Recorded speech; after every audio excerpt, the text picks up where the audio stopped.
name's Hector, and I'm your host. Welcome to my show, The Afterparty. It's named like that because it's a party for just the dead looks. Know what I'm saying? Anyway, I'm here with my special guest.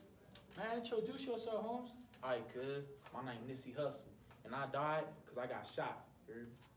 My name's Aaliyah, and unfortunately, I died in a plane crash. My name is Prince, and I died of an overdose. And my name is Amy Winehouse, and I died of alcohol intoxication. All right, Holmes. So the first poem, we're gonna have to talk about death because that's what all of our poems relate to.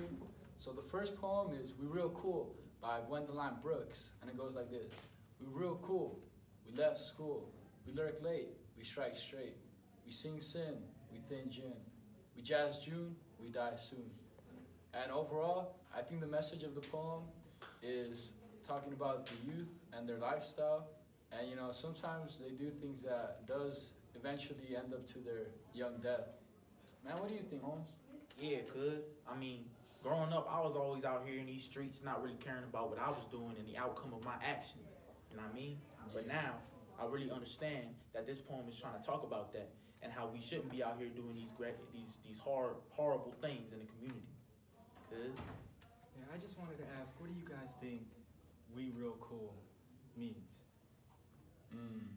I think it means that we think we real cool in the moment when we doing these dangerous things, but then we end up right here in the afterlife. So you think it's a bit of irony? Yeah. Maybe. My question is, who is we? Certain people, or just everyone in general, or just the youth? I would have to say it's just the youth. You think it's just the youth? Yes. Well, she wasn't I'm a young. pool parlor. She was playing pool and she saw some kids playing, and instead of thinking why aren't they at school, she sat and thought what they thought, and that's where she got the inspiration from the poem. So yeah, and what about the third verse? We lurk late. What do you guys think about that? What about you, Amy? Lurk late. I think just staying up late, not really giving a care. As you can see, a lot of us did not care, so that's where it plays into that. Is it really that fair, though? I died in a plane crash. I was living my best life. Were you drinking?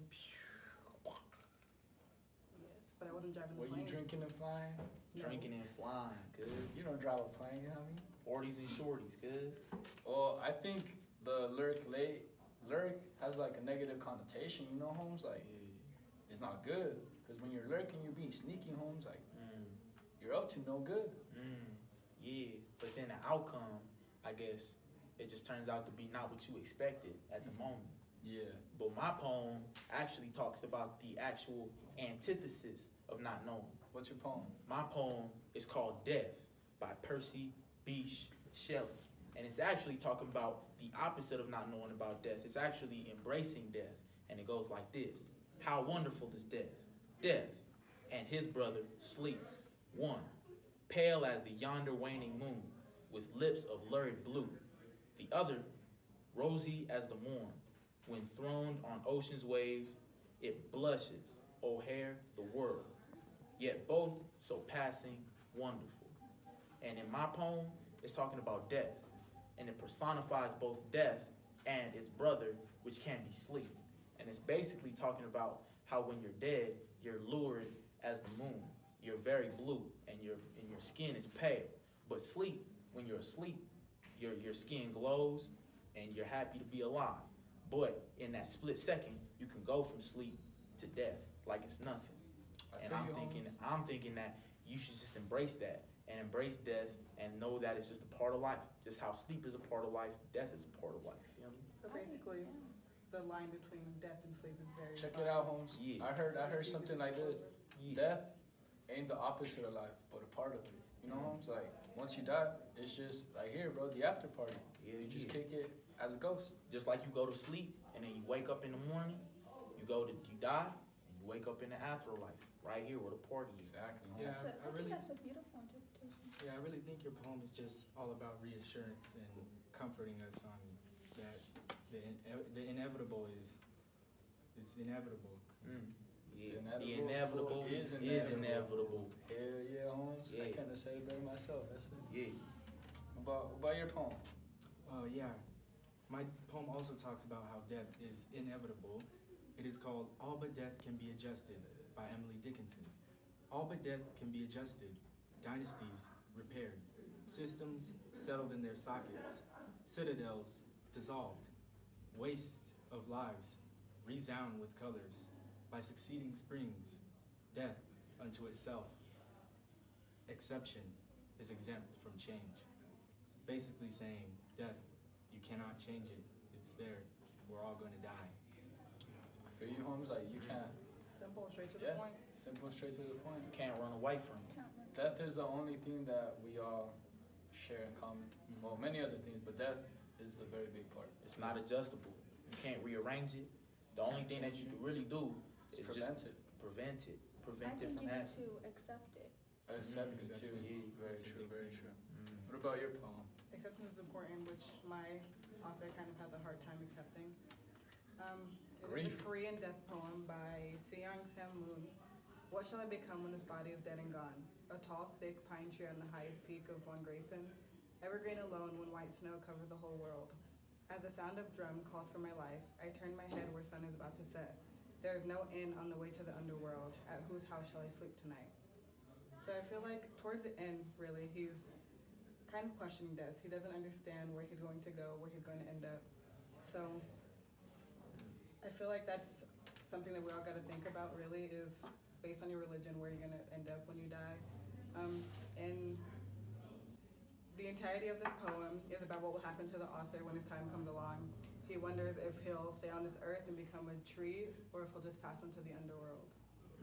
That's crazy. Yeah, I think the fears was really growing in that author.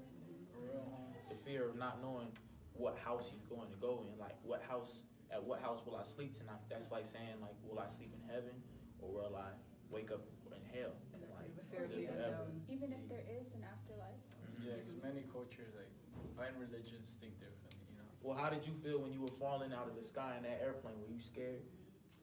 Not really, honestly. I had come to terms with my death because the fall was pretty long, so I had a lot of time to think about it. It's And a long just fall. Damn. in that moment, there is really nothing I can do. So, Were you watching Netflix? nah, I was listening to my songs, you know. Oh, listening to your song. What year was this, you know? You remember? 2001. That's been a long time. Yeah. Hey, but we remembered you. We Right, remembered thank you. We remembered you. Alright, my bad. Last Amy, year how's your poem. Alright, so of course mine is about death as well, but more of just seeing death as a friend, so getting that acceptance. So it's by Your Emily essay. Dickinson. Because I could not stop for death. Because I could not stop for death, he kindly stopped for me. The carriage held but just ourselves and immortality.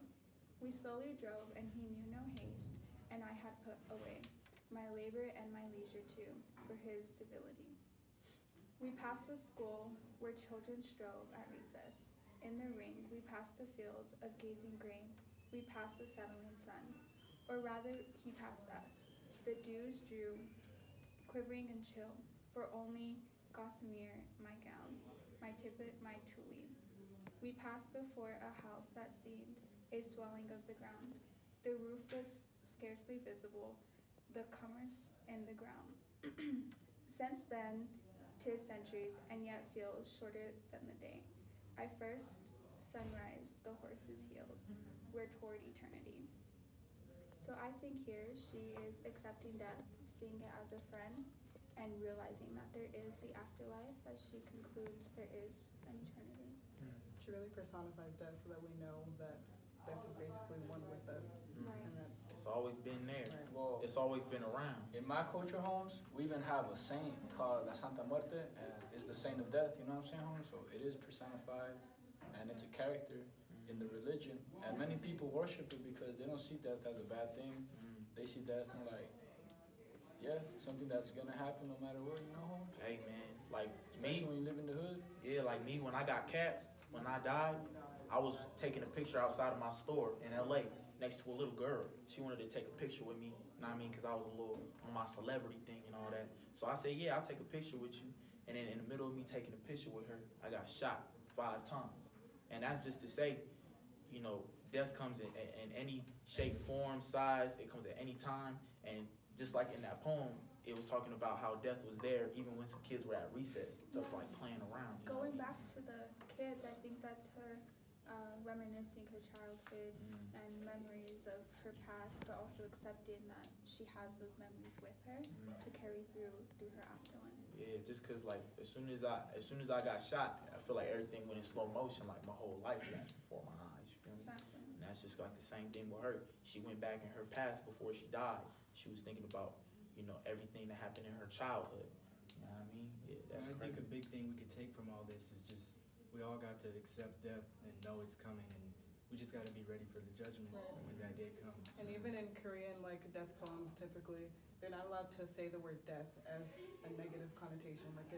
They always describe it as beautiful. Like in this poem, he says, "When the sun is about to set," and he's describing death, but in a peaceful manner. Right. Yeah, Holmes, cause like I heard that when you die, it ain't even nothing bad either. It's more like a spiritual experience, Holmes. Like, Well, did you have a spiritual experience? shit, I felt it. I felt like blissful. I felt like, I came to terms with my life and I was going on to a better place. Cause I heard that we release this chemical in our brain when you're about to die, and then like it just makes everything more euphoric. And that's what causes the flashbacks, the seeing your life flash before your eyes. It's that chemical that releases when you're about to die. Going back to the Korean poem about the sunset, mine also mentions the sunset. They're passing through the setting sun, just kind of symbolizes the death, but also like the beauty in it. So why do you think Beauty of the your life. sunset is a metaphor for death? Like why the sun and not like the moon, for example, I or think the it's stars? something that's very gentle and beautiful, Right. and though people don't always have a gentle passing, it's still portrayed as going to a better place as the afterlife. Right. And in the East Asian culture, basically death is reflecting of the nature of what life was, which is when he talks about coming back as possibly a tall, thick pine tree. There's a heavy possibility Yeah, when we talk about the sun, we're talking about growth and life. in nature. All right, Holmes, you got one last thing to say? Cause we gotta close this up. Hey, death is just a part of life, and we all have to grow. And we all have to accept it. It's the next chapter in your book of life. End of the It day, is beautiful and gentle. All right, Holmes. Well, that's gonna be it for the talk show. Remember to pour one out for the dead homies. That's right. Deuces. Check out Purple Rain.